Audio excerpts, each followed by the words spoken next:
Okay, welcome everybody. It's Hugh Williamson here from Optimal Stormwater, filling in for Murray Powell for chairing these upcoming sessions.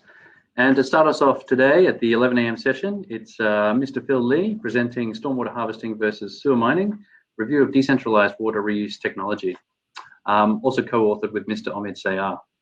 With a background for Phil, he's a civil and water engineer at Optimal Stormwater with a strong academic background. He has experience in drains, HECRAS, music, and many other modelling programs. He works on different water drainage, OSD, and flood modelling designs. His experience in universities provides an excellent overall review of Australian rainfall and runoff in both quantity and quality. Since joining Optimal Stormwater in 2018, Phil has worked managing multiple stormwater quality and stormwater harvesting projects, including GPT installations, wetland rectifications, and design and construction of stormwater harvesting projects. Phil also gained field experiences of water treatment by being involved in the operation and maintenance of several sewer mining schemes. So without further ado, I'd like to pass over to Phil for the presentation. Hi, welcome to the season. And today I'm going to represent this interesting topic to you guys. It's the stormwater harvesting versus sewer mining. And this is focused on the decentralized water recycling technology, which provide us an alternative water source for our daily use. Let's jump into the presentation. Firstly, I would want to bring this picture to you guys. So a year before, we're facing a significant drought situation in New South Wales, which means we need water for our daily supply. And there's many challenges involved to provide an alternative water supply to address this issue. Some of them could be big water restrictions during the dry season. Some of them will be bringing our local water supply for affordable options, also improving the resilience of our hydrology in our urban catchments, as well as support the population growth in the future. So how to address these challenges? The alternative water supply will be one of the options, and the top two is the stormwater harvesting and the sewer mining in Australia. And I'd like to compare the advantages and the disadvantages of these two alternative technology. And my study will be focused on the field study of the two technology, as well as the factors evaluation for the significant parameters of the technologies, following by the summary and analysis. The significant challenge of my study in this paper is how to identify factors to represent these two different technologies. So I break down into two sections, will be design and construction section, as well as operation and maintenance section. For the design and construction section, I select two significant parameters, which is catchment and productive ratio. This will represent how difficult to design and site a scheme, as well as the complexity to design the scheme. For the operation and the maintenance, I choose the economic viability as well as the reliability. Let's go to the details of these four factors. First one will be the catchment and the productivity ratio. It's determined by the size of the catchment area, divided by the annual recycled water production. The economic viability is determined by how much water being produced, divided by the ongoing and annual depreciation cost. Complexity is a bit funny. I designed a three-level system for the design and construction, and a three-level difficult system for the operation and maintenance. For the details, you can go to my paper if you're interested. Final one will be the reliability. It's very simple. It's just say, how could this scheme meet the demand?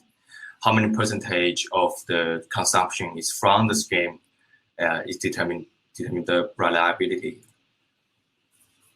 Coming with the case study of the stormwater harvesting.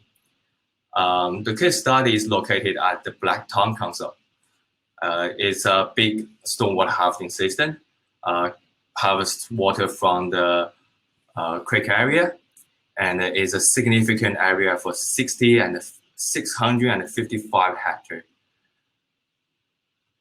The process of the stormwater harvesting is a very creative design, which we have a treatment weight line and a storage pond at upstream to remove all the silts and the significant pollutants from the creek area. Then coming to the pump well, there's a screening to remove large debris, then followed by the backwash filter and some tertiary treatment system like a chlorination or UV system before the end use. And you could say there's a storage tank in the system, and the potable water can top up during the dry season. And move to the case study of the sewer mining. The sewer mining is located at the Ku-ring-gai Council in the Golden Golf Club.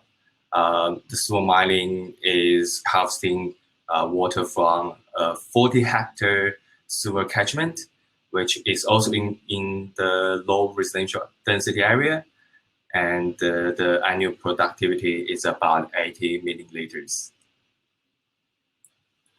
Process of the sewer mining. Unlike stormwater, the sewer mining is more predictable, so the treatment train is more comprehensive, if you like.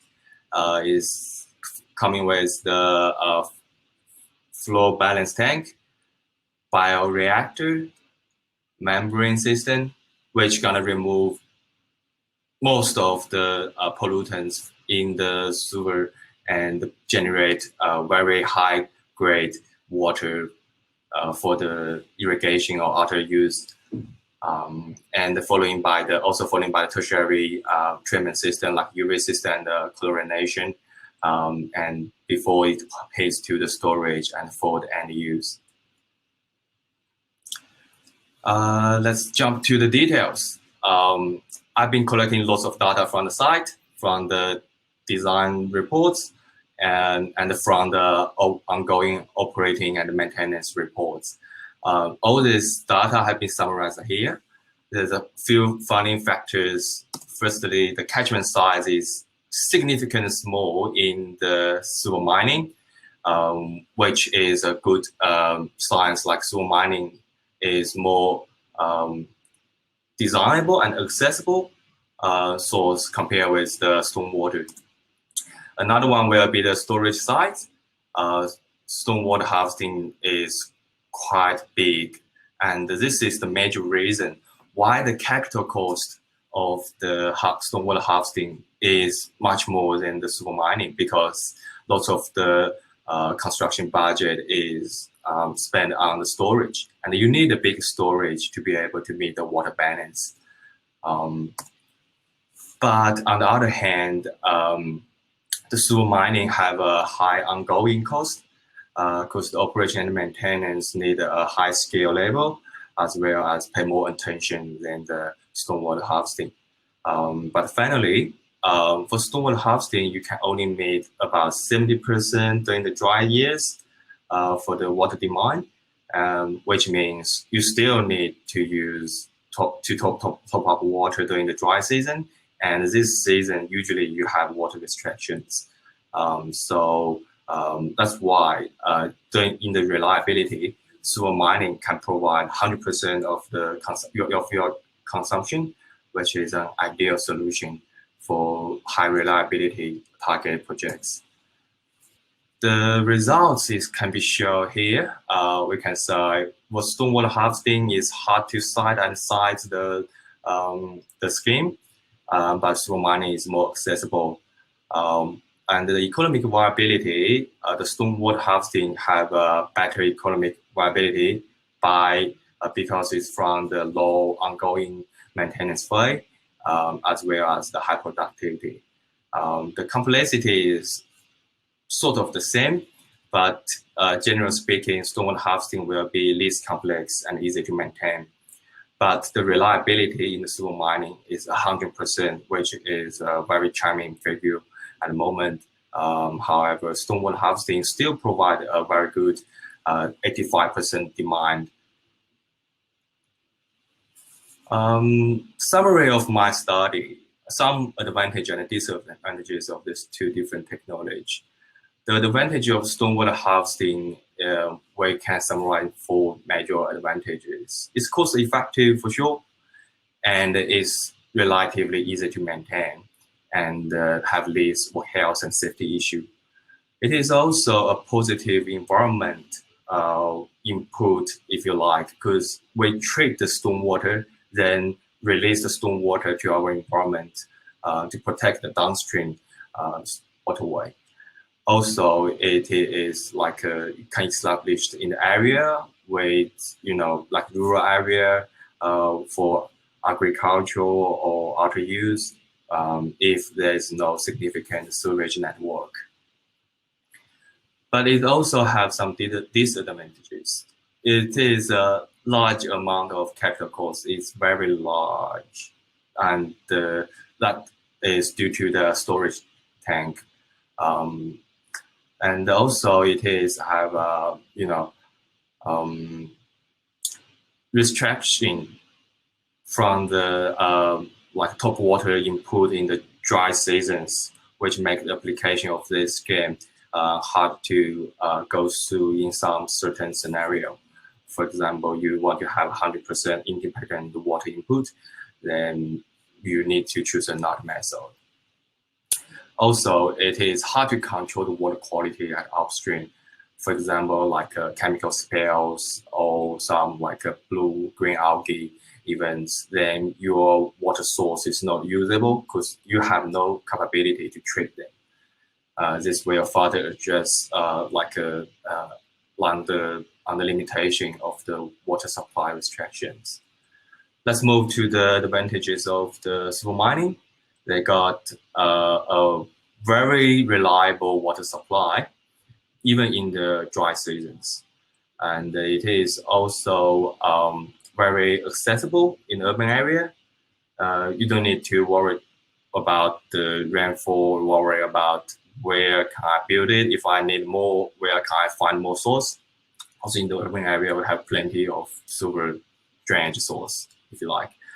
It is also very confident in the water quality, as they have a comprehensive treatment train. And if we like to bring the water quality even higher for the potable water level, we can just use additional tertiary treatment at end of treatment train to provide this capability. And it is also require no oversized storage like on site, which means it is very ideal for say middle density or high density area, because you don't need to have that kind of space. It's also save the budget as well. But it also has some disadvantages. It will require a very high standard O&M budget, which this is the reason why it is least economically viable. And it also need a comprehensive health and safety, because you're gonna store chemicals, you're gonna store lots of like materials on site, and your system have a bioreactor, which means you need to pay more attention on it to just keep your bugs alive. And also it may take multiple stakeholders. For example, in Sydney, the sewer is usually owned by city water. So if you would like to have a sewer mining at your local area, you're probably gonna take more effort, if you like, to make this happen and negotiate with each other. There's also a very interesting study, which is from, I remember it's from last time. They mentioned there's no existing law or regulations associated with the sewer mining schemes. So it's gonna be a more complex process, if you like, to make this happen. Further studies from my paper, I would recommend some further study focused on the different scheme scales, like small or medium catchments. And, yeah, this will help to address, for example, for the stormwater harvesting, we've been mentioned the largest cost is the storage. But if we break the target down into some small one, and we'll be able to have small storage, and probably this is other way to make stormwater harvesting more affordable.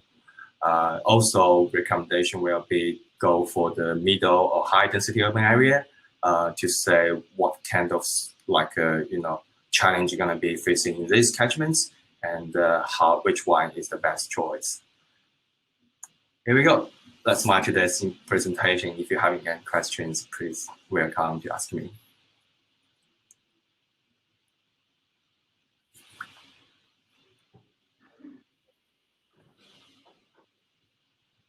Yep.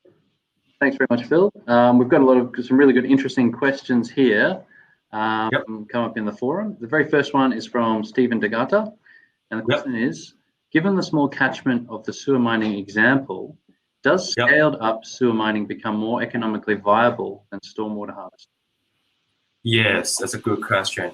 Ideally is rely on what your demand looks like. For example, we have design for the right council. They have a stormwater harvesting scheme, and they top up the clean trucks, like the water used for the clean trucks in this scheme. So in this way, they can produce, even though the irrigation use is small, but they sort of like make the water source more usable. So it's really depends on your demand. And yes, it is possible to have a more economic, affordable one in small scale harvesting system. Great. Okay, that brings us to there's 4 questions here. It brings us to the answer is actually very similar to another question, which is bringing up more questions. And this question is from Martin O'Dea. It says, thanks for your talk, Phil. Are you aware of any projects that combine water harvesting and sewer mining at all, where there could be a more circular economy and resilience established for water supply? Yeah, 100%. This is 100% recommended. Based on your budget, actually, one of the reasons why stormwater harvesting is not reliable is because the treatment train is a bit weak. So by adding the tertiary treatments, you 100% will have more reliable and more predictable results, if you like. But the budget is there. If budget is not a question, 100% I can recommend. Yep. And the next question, actually also very applicable, is from David Moret. It says, how the control of treatment of the water quality, i.e. chlorination, etc., in the case of stormwater harvesting, would have impacted on the total capital costs? Yeah, so this is a very good question. You need to have a monitoring, sort of like a program to address this issue for the upstream water quality. But generally speaking, it's not that easy.